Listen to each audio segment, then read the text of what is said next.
Hey guys, welcome to Woodshop 101. This is episode number 116 for February 12th, 2018. On today's show, we're going to talk about pallet missions, finishing wood, and working with your spouse. Dun, dun, dun. I am Drew Short of the Rockin' H Woodshop, and I am joined today by my co-host Sam Wooddell of Sam Ryan Designs. Hey, Sam. Hey. Jeremy Crawford of Countryside Workshop. What's up, dude? What's going on? And we have two special guest hosts from last week. You will remember Brian and Victoria from the Pallet People. How's it going, guys and gals? Hey, guys. Hey, everyone. It's good to have you guys back. Yeah. It was a fun show last week, so we thought we'd bring you back this week.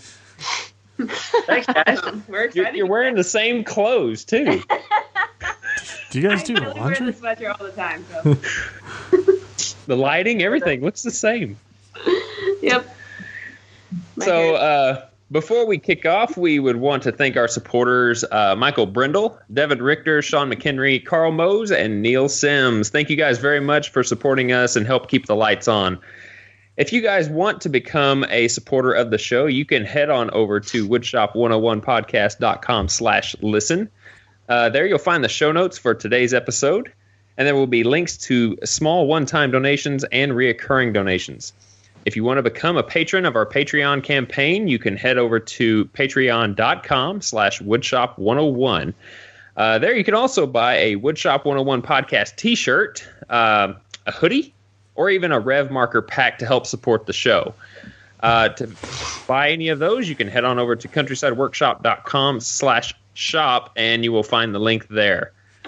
So, there's a Rev Marker pack right there. And you've seen some on my Instagram page. I've recently posted, and Rev Marker even reposted it. So, Nice. those are nice to have in your shop if you don't already have them.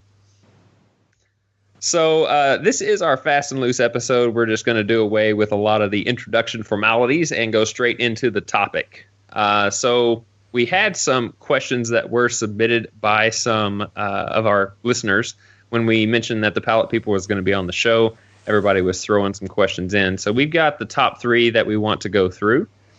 And let's see. Basically, the first one is, what's it like to work with your spouse or family member as part of your business? This is good for y'all. Victoria can mess it up first. I do mess. When I talk, I don't think before I talk, so then it just messes me up. Like with the not listening to podcast thing before was kind of. All right, I'll go. Yeah, go. It's good. It's great. I mean, we work together really well. Victoria's creative. I'm creative. But it's always hard to separate work and business when you're living together. You work at home. I'm out in the garage. Victoria's upstairs. You think you'd almost spend more time together, but you actually end up kind of being apart a lot more than you think. Some people are like, oh, you guys must be in each other's hair all the time. But sometimes we're apart. Sometimes we're I'm not together. going in the cold workshop. That's all I'm saying. So that's what I have. Tell us how you really feel. I ain't going down there. He's down there. I will stain and poly and paint some of the pieces after they build them. But Queenie and him will do most of the building in the workshop, and we also have a few other friends that pick nails out of pallets and do all that I could probably do. But I could do, but I don't want to be out in the cold. It's cold out there. I don't know. Not happening. I'm critical. For us, it's I'm very critical of his pieces too. So I think that it's a little bit, I don't know. I am, and it's bad because I don't do them. So I'll come out and he'll show me a mosaic Monday. I'm like, don't like it. And he's like, what? What's wrong with it? And I'll try to help him. And then one time he changed the piece, right? He took up and he changed it, and he was so mad the next day. He's like, I should have just left it how I had it. And I was like, you should have. Why'd you listen to me? And so I am critical about his thing. He's critical about me too, though. He'll come up and be like, signs off center. And I'm like, get out of here. I really don't measure anything. Honestly, I everything. So a lot of times I'm redoing signs. So it gets them really upset because I'm obviously not the one building them. So I'll come up and be like, guys, I gotta redo this one. It's all centered, and they're just like, Tor! And I get in trouble a lot. But that eyeballing, that sounds like my dad's woodworking. He would, when we were making kitchen cabinetry, my dad doesn't know fractions very well. So a tape measure isn't his best friend sometimes. But he called me out to the shop and he said, "Hey, Drew, come here. I need your help." I'm like, "Okay." He said, I'm trying to make this drawer. So I need you to hold the sides of the drawer up, space it away from the side of the cabinet equally, and I need you to hold these while I measure. He doesn't write things down on paper. This is visual. It's all visual. So, yeah, he's looking at it like this, and then I have to kind of move so he can measure, and then the side falls down, and then he's like holding it again, measuring it again. Yeah, my dad is all visual. Yep. I'm not good with math or numbers, so measuring doesn't work for me. And I usually am pretty good with my signs of, like, getting the wording right. And if it doesn't, I'll, like, add a little thing, like, to make it look a little better. I don't know. That's so funny. Look at his face. He's like, can't do math. I know, and his face is like, he's accepted it. Oh, You've come to accept it, haven't you? Oh yeah, you have to. See, this is what come upstairs. I come upstairs. She's like basically done with it, and I look at it. I'm like, sometimes I don't know whether I should say something or I should just go turn around and go back and just build a new one. You know, like I see that the writing is way all to the left of the sign. Like she does. She handwrites all the signs. So I come upstairs. It's like almost done. It's off center. I go. Sometimes I just feel like I should just turn around and go back. Not make a new one. I like to do things left, like left justified. I don't know. I like it to the left, and he's always like, but that's like I like that, and he wants me to put it like more over, and I'm like, I'm not starting it over. You remember how when you were learning how to write as a kid, and you would start writing something, and then you were getting closer and closer to the side, and your words started. Yep. Yeah. Or the letters got smaller. Oh, that happens to me now. I mean, this still happens to me. Yeah, me too. That's so funny. I was organizing, and when you said I put a little thing, I was writing the front, and I only had one left to stick on the front of my bin, and it was like winter snow gear, and it was like winter snow gear, and I was like, that looks horrible, and I put a snowflake. I was like, oh, that looks better. Yeah, that's all even. I was like, ugh. I do it all the time. No, but we've been together for 11 years. We were high school sweethearts, so we kind of know. I kind of know how to work with each other. It's not that bad. We're good. So we just get really into our work. Yeah, we're defensive. I'd say we're both defensive over what we make. Oh yeah. Just see him handing your project over here. Don't screw it up. Yep. Yep.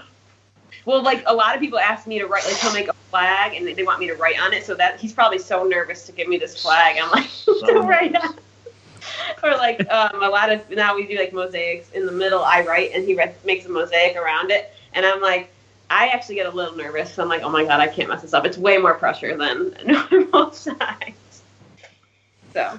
See, this is what us guys have to deal with when we work with our women. We kind of have to pick our battles.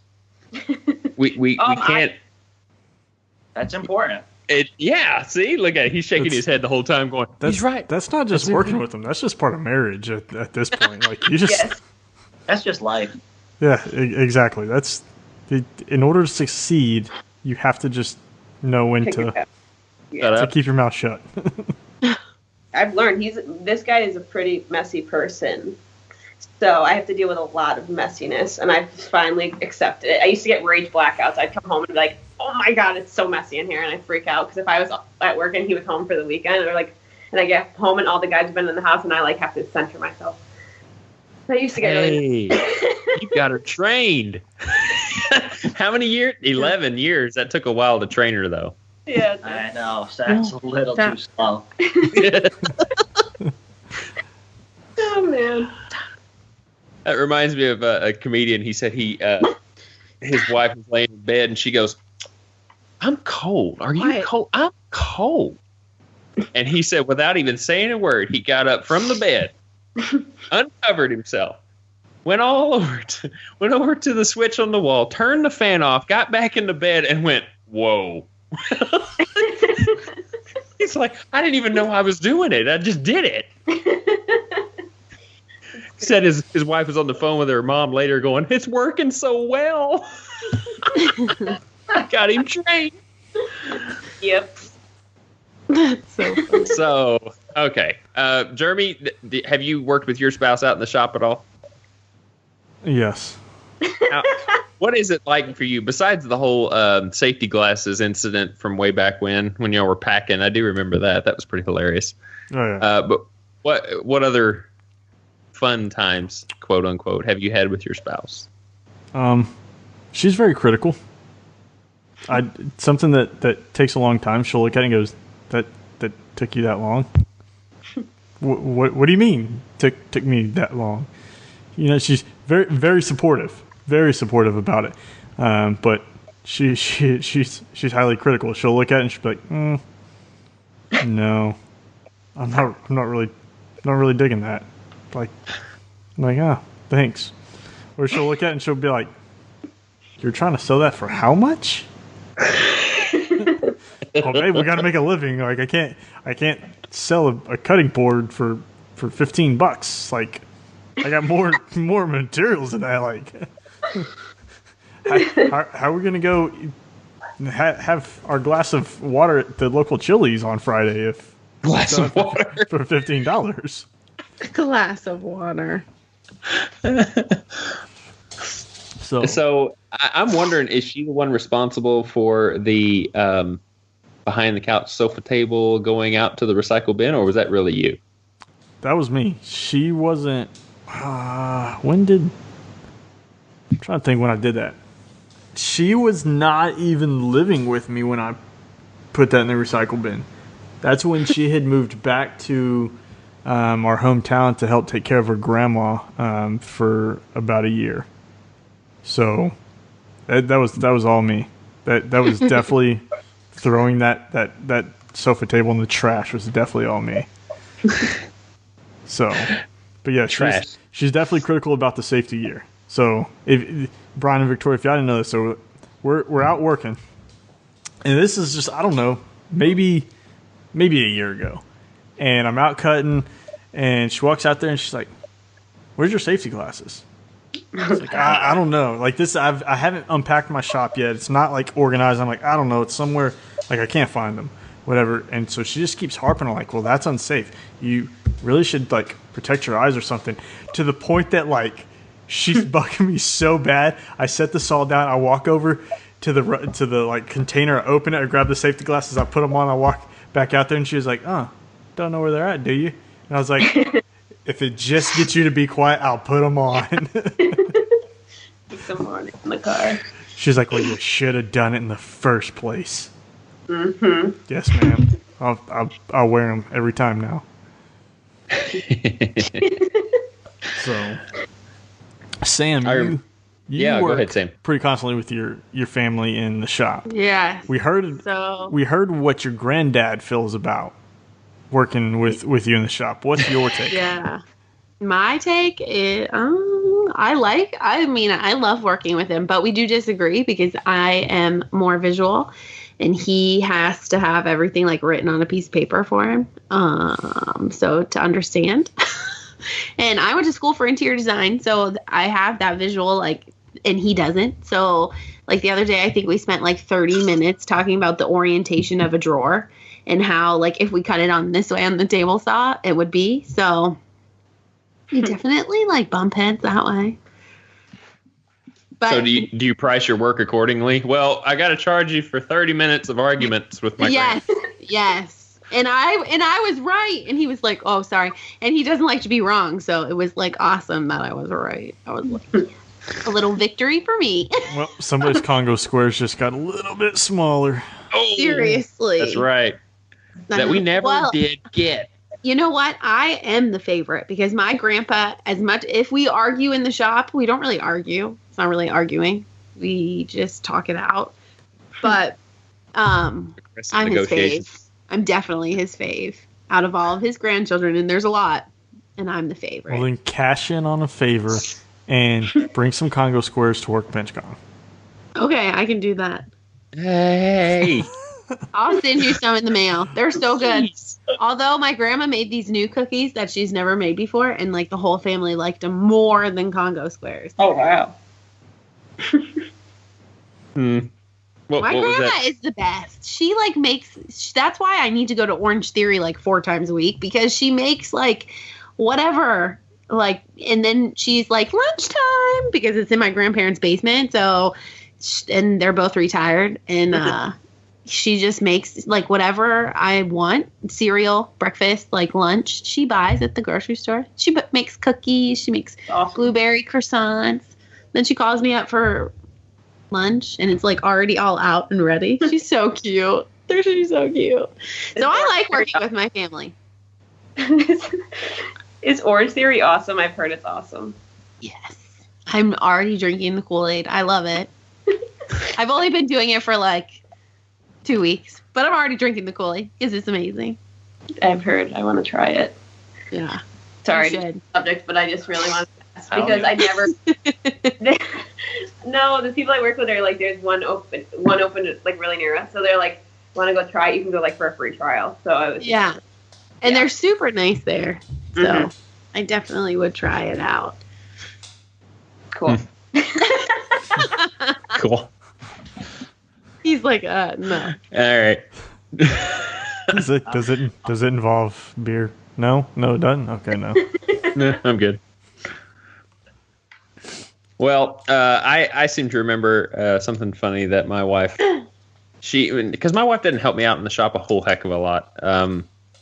Now my daughter has been out in the shop with me, and that was a blast. I did a couple of videos of my daughter, and because she's 6, she doesn't know how to say all the words, so I'm having to coach her on what to say over and over again. So the blooper reels on those videos are hilarious.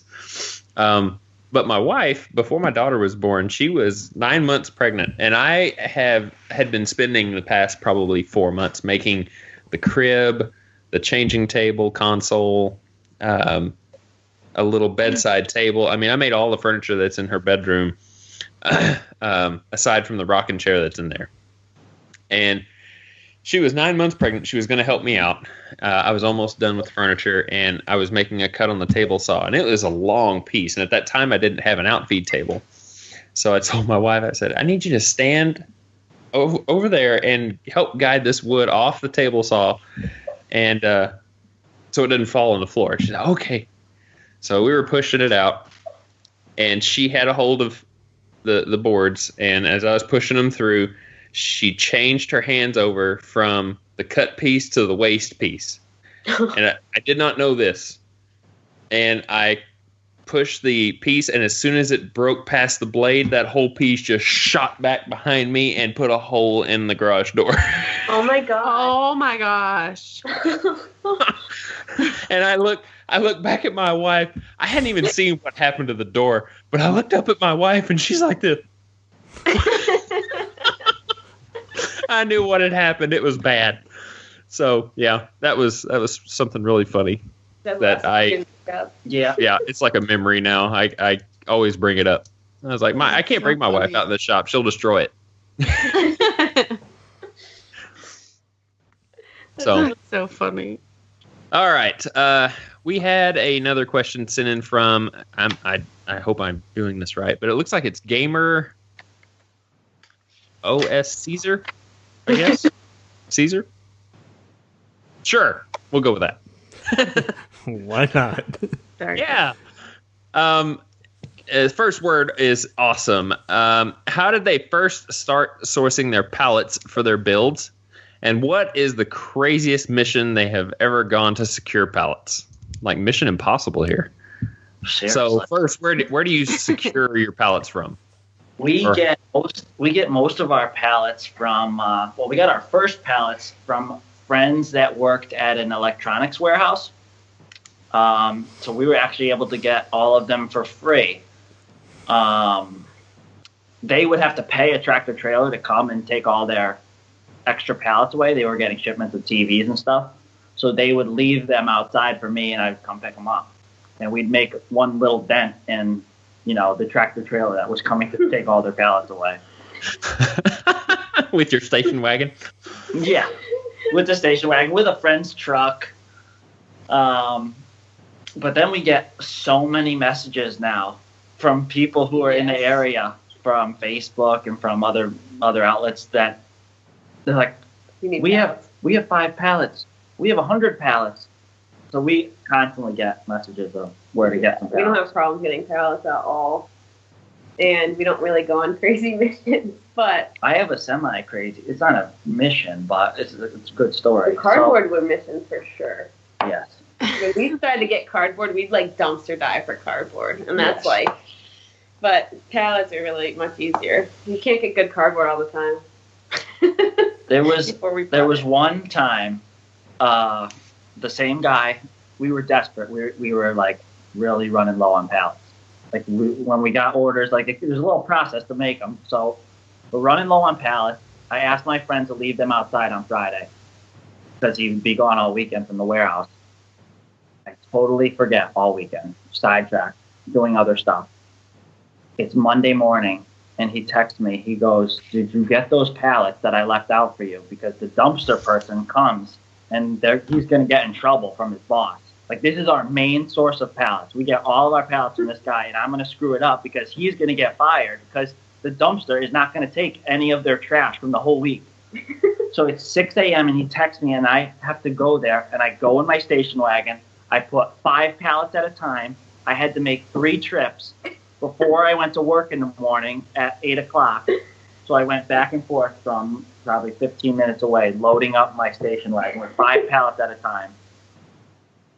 And luckily, he did not get fired. But that's about as crazy as it gets. Pallets are pretty easy to come by around here. Yep. You guys have a ton in your backyard, right? That's a sore subject. Too many. It's too many. It's like, what backyard? We'll skip over that. People always drive by our house and they'll see me and they're like, "Wow, you have a lot of pallets." I'm like, "Yep, it's awesome. It's like bigger than our house, the amount of pallets we have." A lot of people driving by looking like this. I think one day we're gonna have to pay for pallets. He gets anxious about the pallets. He likes to stock up. He's like, "One day there's not going to be any pallets." I'm like, "Okay, we'll see." Good luck with that. Yeah. I think it's gonna happen. One of these, years from now, I think they might. What if they never use pallets anymore? It's like the bed. I don't know. I read an article about it. Tough call. Tough call. Then you'll have to change your name and adapt. Yeah, you're right. Like plastic people. Plastic people.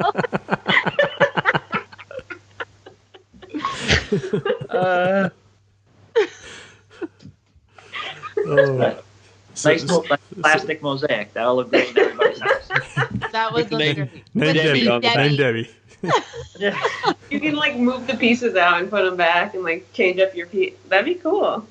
You snap in. It's like those Capa shoes. Yep. Oh yeah, I get all my pallets from hospitals. They get all kinds of shipments in, and they have semi-trailer trucks that make deliveries, and they have them take the pallets away. Mm-hmm.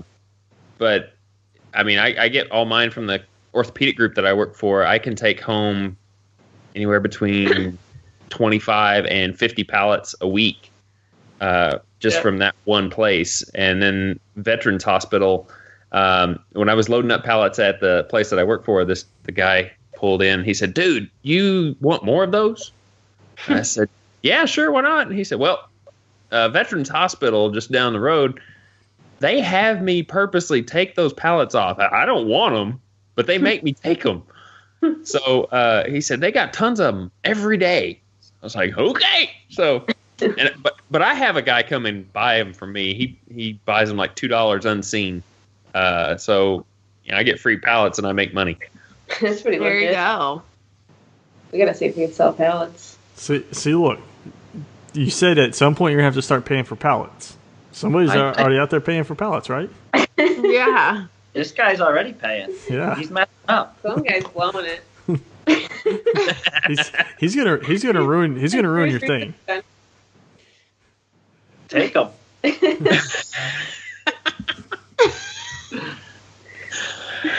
Okay, let's see. We had another one from Inspired Woodworks WI. I guess that's for Wisconsin. What's their favorite method for finishing the pallet wood? Finishing. So we finish it a couple ways. So we paint a lot of our boards. So we make sure we're using a paint that has primer in it. We learned the hard way. We were trying to just, get by and use the cheapest paint we could. And the boards would end up turning yellow, especially after like painting them white and things. So we definitely use a paint with primer when we're using paint, and then we finish them with a polyacrylic sealer, polyurethane, mostly water based, and that's kind of what we've fallen into. You just use that. I'm sorry, I didn't mean to interrupt you. Go ahead. No. It's kind of just the finishing touch on the piece. It gives it a little shine at the end. It really helps fill in my lettering, because I use paint markers, but sometimes they'll still smudge, and if you put the poly over it, it's awesome. Because we did it in the beginning when we started doing the signs. Do you brush it on? Yeah, we brush everything. We brush the stain, we brush the paint, and the poly. Have you? But it's been a trial and error for us. We've gotten a lot better over the years. So you say you primarily use polyacrylic, which is water based. Have you given any thought into spraying the polyacrylic? So we have. I'm like really a rookie at like. I don't have like. Would you use a gun? Yeah. So. You would want to use. Well, you could use like Wagner makes a newer one that takes the DeWalt 20-volt battery. But I would recommend if you're getting into it only to be spraying like polyacrylic, you would want to get an HVLP system, and you can get them pretty cheap. Erlax makes them. You can get one of their lower end units for like $200-$300, or if you're looking at making investments in your business, go with a Fuji spray system. You could get one of their like mini mites or their Q4, Q5 unit, which are the Q stands for quiet. And the more fans you have in it, the quieter the system is. It doesn't sound right. But it does. The more you have, the quieter the system is, and the more you can push out of it. I spray with a Fuji mini mite 4, and it's an investment. It was like $700 or $800 to get started, but it's all combined. It comes with the gun. It comes with the turbine unit, which is essentially the compressor that pushes the air, but it's high volume, low pressure, meaning you have less overspray. I can literally spray in my front yard, and the overspray will have dissipated before it even hits my vehicle, so I'll never get overspray on my vehicle. So I would say if you're getting into spraying, get into the HVLP systems. Whether you go with a cheaper unit like the Erlax, or you go ahead and invest up front, because eventually you'll always want to upgrade from a starter unit to something. And so I just went ahead and invested the $700 up front and got a system that's just insanely awesome. And you can change out. Say you want to decide to start spraying the paint, you can upgrade the needle size with the Fuji spray. So. And it kind of sounds like you guys are already leaning towards time saver, because that's why you're using the acrylic water base, because it dries fast. Yep. And spraying on your finish is going to save you even that much more time. Yeah. We have the Apollo one, but we don't use it that often. But it goes a lot faster. Yeah, it's probably good for us. It is. It's especially if your surfaces are a little rougher, like a pallet is. If it's not sanded to 220, 320, whatever. Spraying is definitely goes a lot quicker, because your brush is not getting stuck inside the wood fibers or pulling or between the cracks. Yep. You lay down one coat, and one coat take you 30 seconds on. Yeah. So probably that signs that's hanging on the wall right there behind you guys, you could probably spray that one whole thing in less than 30 seconds. Yeah, like then, 3 passes. Yeah, 3 passes, hit the edges, and then in an hour or so when it dries, you hit it again. Mm-hmm. So it definitely speeds up the finishing process. That's I gotta try it. Yeah. You guys do it outside for the most part? Yeah, I do. We don't. We do it inside, but we made this like little tent TP'd filter station, and that's why we don't do it as often because it's not as big and like it's cold here. So, like in the winter, it's not an option to go outside to do it. But you could do it in your garage for sure. Yeah. Just make sure you have a good everything's open. Yeah, if it's huge, if my project's huge, I will take it outside and maybe just put it on like Centipede or Sawhorses or something and paint it. But something small or even medium size, I will drape plastic over pretty much every surface that I have because I don't even want overspray to stick on it. But then I can set it on my assembly table at a comfortable height and spray around, and it won't get on my tools. So yeah. I think Jeremy just recently experimented with spraying indoors too. So I think Todd talked you into it, didn't he? Yeah, well, I recently get spraying. So I've had my HVLP system since 2015, I think. Yeah, since May of 2015. And because it's the same thing, like it intimidated me. I sat back and I never used it. And I finally used it about 4 months ago for the first time. And I was like, what am I waiting on? Like, this thing was so simple, so easy. That's me. So I'm gonna have to clean it. I'm gonna have to spray. So to clean the gun with, especially with water based, you fill up the cup with water. You spray the entire cup of water through the gun, and then get just a little bit of a denatured alcohol, put it in there, and and then spray that denatured alcohol out. And all that's doing is getting rid of the water inside of the system because the alcohol will dry faster.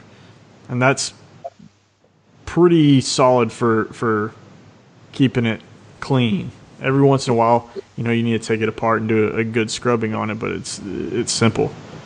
So I'll DM you guys on Instagram a couple of videos that helped me get into the game. That'd be awesome. Yeah. So. Thanks. Very cool. All right. Well, that pretty much wrapped up the questions that we had. You guys want to add anything before we kind of sign off at all? No, Nothing? I feel like we've had so many conversations already. I know. Friendships are born. Friendships are born through podcasting. Yeah. When I heard about your guys' podcast, I'm really impressed how long you've been doing it. It's pretty awesome. Well, we appreciate that. Yeah, thank you. It's a commitment. That's awesome. It is. It's almost like a marriage. Yeah. Almost. Yes. I don't know if I want to admit that I've been married to you there, Jeremy. Just virtually, because we've never met, remember? It's true that. Oh, that's so funny. I really can't believe you guys haven't met. That's crazy to me. I don't know why I thought it, but I thought you would all be in the same room tonight. Yep. That's commitment. Yeah, right there. Yeah, definitely. It's like, honey, I got to go catch a flight. We got a podcast to do. all around the U.S. And it's it's definitely fun. I mean, it's something to look forward to. You get somebody that can talk about the same thing. I go try to talk to my wife about woodworking, and she's like, "Huh? What?" Kind of like you are in the car. Just shut up. I'm trying to listen to my podcast. No, I didn't tell her to shut up. I listened. Oh, you wanted to? I did. I listened until she realized, hey, just leave him alone. Yes. Oh, that's funny. All right. Well, if you guys are happy with the show, I would like to remind you that you can listen on iTunes. And if you do that, please give us a 5-star rating. It will help us reach a much greater audience. We did get a comment from MakeVin1990. She's going to step on my computer. It says, I only recently got into listening to podcasts, and this was the second podcast I've listened to. I started at episode 1, and for months I've been listening to them as I drive across town, Houston, so an hour to an hour and a half drive. I'm happy, but a bit sad to announce that I finally caught up.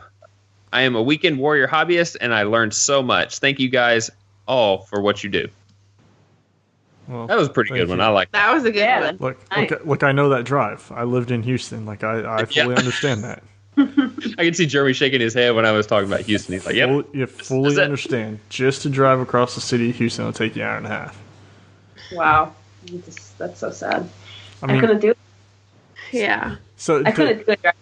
So to put this in perspective, for me to drive home to West Texas from Charleston takes me 3 days. Mm-hmm. 2 of those days are spent driving in Texas. It's so crazy. That is so crazy. It's like 14 hours from the border to get to my hometown. That's insane. Yeah. That's perspective. Yep. Because then you think about it, anywhere on the East Coast, especially up in the Connecticut area, I mean, in 14 hours, you can hit 12 different states. Oh, yeah. One day we're in Florida, right? 14 hours. I'm pretty sure that's Chicago from here. Chicago, yeah. Yep. We drove to Chicago once from home. Well, we drove to Ohio, then to Chicago, and then we drove back, and it was a tragedy. That's an interesting description. It was a tragedy. We should have flew. It was so long. It's because we didn't have a good podcast to listen to. There you go. Yeah, this was before you guys. Probably before podcasts were ever big at all. It was a long time ago. All right. Well, we want to thank Brian and Victoria for being on the show and dropping their phone every 5 minutes. He pulled this cord. It has been a blast having you on. The laughs will certainly be remembered, and I will be listening to this show once it airs. I just like listening to all the laughter. So if people want to get a hold of you, if they did not catch last week's show, how can they go about doing so? Sure. Find us on Instagram at the Pallet People. Check out our website, thepalletpeopleshop.com, and email us at thepalletpeoplect@gmail.com. I figured he'd be better than me. I noticed you just looked at him like, go ahead. I know. Go ahead. I was so bad last time. Thanks for having us on the show, though, guys. Yeah. Well, you're very welcome. It was fun. It was really fun. You guys are welcome back anytime. Yes. Thanks, guys. So if you guys want to reach Jeremy, Sam, or myself, you can reach them at their respective websites, which is countrysideworkshop.com, samryandesigns.com, and rhwoodshop.com. There you'll find the contact information. You can just click on, send us comments, tips, suggestions, feedback, what have you. And if you want to give us some feedback on the Woodshop 101 podcast, you can send us an email at kickback@woodshop101podcast.com. Also, leave us a voicemail if you want to hear your voice on air, which is 409-234-3959. And we also have a voice memo app option that you can use, which has very, very clear voicemails that you can send to the podcast at kickback@woodshop101podcast.com, the same email I just mentioned. And we will play anything that you guys send us on air. We'd love to hear those. So please do so a lot more, because we're actually been missing a lot of voicemails lately. I almost need to put out another challenge again to have more voicemails. So from Brian, Victoria, Jeremy, Sam, and myself, we want to wish you guys well. Please be safe in your shops, and we will talk to you guys on the next podcast episode. So 1, 2, 3. Boom! Boom!